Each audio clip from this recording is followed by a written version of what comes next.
আসসালামু আলাইকুম। মাস্তাবার video official পেজে আরেকটি ভিডিও নিয়ে আপনাদের মধ্যে হাজির হলাম। দেখতে পাচ্ছেন আজকে প্রোটোকলের উদ্দেশ্যে আছে একটি নতুন ওজন কাজল সাত। গতকাল কুয়াকাটা এক অসংখ্য যাত্রী নিয়ে আছে পটুয়াখালী থেকে।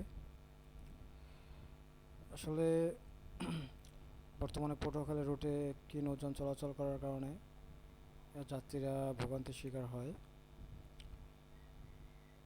রোটেশনে চলে গেছে লঞ্চগুলো, কিন্তু রোটেশনে একটি নৌযান দেখে যাত্রীরা হতাশ হওয়ারই কথা। আমরা সবাই জানি যে রোটেশন মানে একটা ভোগান্তি। তো সেখানে একটি করে নৌযান, এটা মানার মতো না। দুটি নৌযান দিলেও মোটামুটি চলতো পটুয়াখালী যাত্রীদের, কারণ এটা একটা জেলা শহরের রুট।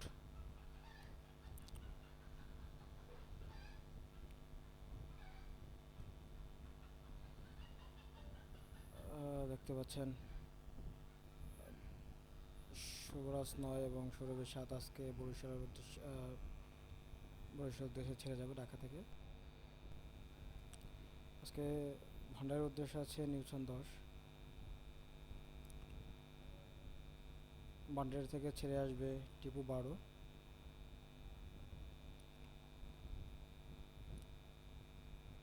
ষোলমলদের উদ্দেশ্যে আছে মিতালি 4 এবং ছেড়ে আসবে মহারাজ 7। বাসন যাবে রাজং 8, ছেড়ে আসবে সম্রাট 2। আজকে বরগুনার উদ্দেশ্যে ছেড়ে যাবে পূবলী 7। বরগুনা থেকে কোনো নৌযান নেই। বেতর চরপশুর উদ্দেশ্যে ছেড়ে যাবে টিপু 13। ছেড়ে আসবে কর্ণফুলী 12 এবং 13। মনপুরা হাতিয়ে যাবে তাসির 3। মনপুরা হাতিয়ে থেকে ছেড়ে আসবে ফারহান 8 এবং 3।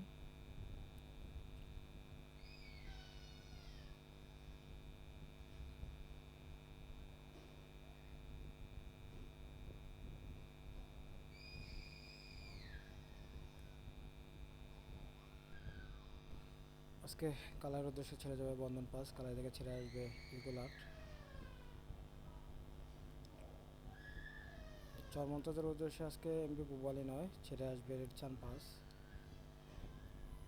লালমোহন যাবে গৌরব শ্রীনগর 7, ছেড়ে আসবে শ্রীনগর 8। আজকে বোরহানুদ্দিনের উদ্দেশ্যে রয়েছে জামাল 9, ছেড়ে আসবে কাজী ছালাউদ্দিন। বাবুগঞ্জ পাথরহাটের উদ্দেশ্যে শরিয়তপুর 3, ছেড়ে আসবে জামাল 1। আজকে ভোলার উদ্দেশ্যে দুটি নৌযান আছে, কর্ণফুলী 10 এবং এমবি ভোলা। ছেড়ে আসবে কর্ণফুলী 9 এবং এমবি বালিয়া। গুসরাট যাবে অথই 1। গুসরাট থেকে ছেড়ে আসবে ইয়াত 1।